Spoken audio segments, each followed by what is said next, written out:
Le marché du jeu vidéo sur smartphone est en pleine explosion ces dernières années. Et ça, certaines marques l'ont très bien compris, notamment Asus, Lenovo, Nubia ou encore la marque d'aujourd'hui qu'on va tester, Black Shark.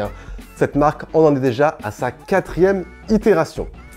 Certains me diront, oui Jojo, on peut trouver de très bons smartphones pour jouer dans de très bonnes conditions. Oui, je suis tout à fait d'accord, mais les smartphones orientés gaming vont beaucoup plus loin en offrant une expérience de jeu plus optimisée. Vous avez en général un taux de rafraîchissement plus élevé que la moyenne, une réactivité tactile très élevée, un espace de jeu plus poussé, vous avez souvent 2 gâchettes qui améliorent l'expérience jeu, des accessoires qui sont vendus en parallèle, bref, 2 petits détails qui mis bout à bout feront la réelle différence face à un smartphone normal entre guillemets. Bon, ben alors, ce Black Shark 4, comment se situe-t-il sur ce marché? Comme on va le voir durant ce test, ce smartphone disponible autour des 430 € est franchement l'un des meilleurs rapports qualité-prix du moment.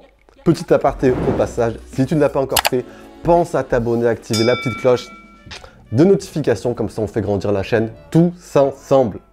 Bon, si vous achetez ce type de smartphone, c'est avant tout pour l'expérience gaming. Et sur ce point-là, honnêtement, vous ne serez pas du tout déçus. Avant de rentrer directement dans ce mode gaming, dans l'espace jeu et tout vous montrer, parlons vite fait des spécifications techniques. Ici, Black Shark a fait des choix forts. La marque a opté ici pour un processeur, pour le second processeur le plus rapide du marché, le Snapdragon 870, juste derrière le Snapdragon 888. Alors oui, ce n'est pas le plus puissant du marché, mais honnêtement, ça reste quand même une belle bête en termes de performance. C'est un smartphone qui répondra à tout type d'usage et sur la partie jeux vidéo, avec des graphismes poussés, une fréquence d'image vraiment poussée aussi, il répondra sans souci. Niveau benchmark sur Antutu, alors je l'ai testé, nous sommes exactement à 601 954 points, donc des résultats aussi excellents. En parallèle, selon les configurations, vous avez 8 ou 12 Go de mémoire vive en LPDDR5 et 128 Go de stockage en UFS 3.1, donc qui assure des débits ultra rapides. Globalement, c'est très bon. Dans la continuité, côté écran, on a une dalle ici de 6,67 pouces, pour bien sûr technologie AMOLED. Une dalle qui est à peu près correctement calibrée, il manque juste à mon goût un poil de luminosité en plein soleil, mais ça reste juste un petit détail. Les gros plus de cet écran sont bien sûr son taux de rafraîchissement qui peut monter jusqu'à 144 Hz et sa réactivité tactile jusqu'à 720 Hz. Donc pour jouer, c'est quasiment parfait. Sur les côtés, vous avez ici 2 haut-parleurs qui honnêtement restituent un son assez bien équilibré, il y a de bonnes bases, de quoi vous immerger avec un bon rendu stéréo devant votre jeu préféré, je ne sais pas, par exemple Genshin Impact. Le côté design, bon, je vais y passer assez rapidement aussi. Black Shark la joue très sobre ici, et oui, pour un smartphone gamer, pas de LED RGB, ni de visuel très marqué.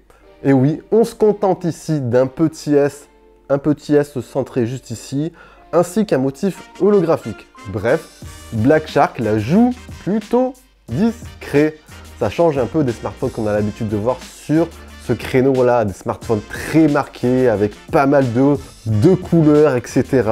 Bref, on est très loin du tape à l'œil. Après, il y a juste un petit point sur lequel la marque aurait pu porter une meilleure attention.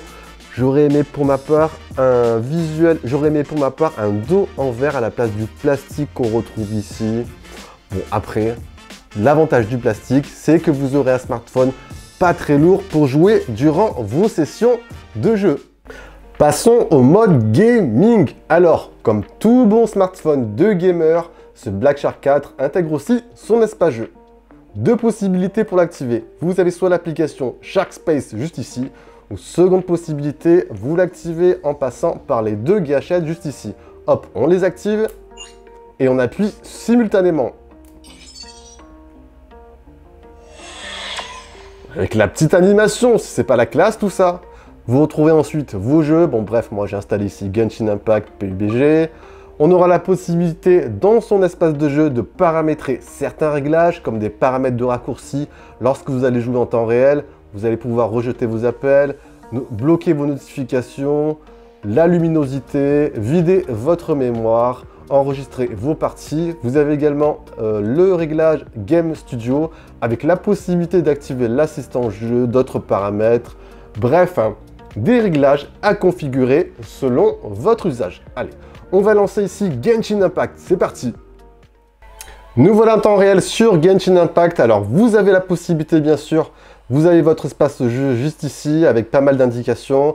La possibilité de paramétrer vos 2 gâchettes juste ici.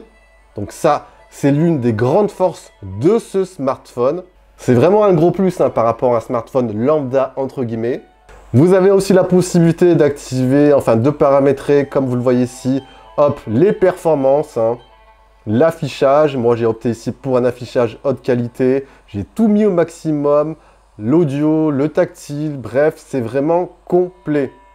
On pourra également voir en temps réel la fréquence d'image. Nous sommes ici sur du 60 fps. Les performances utilisées du smartphone.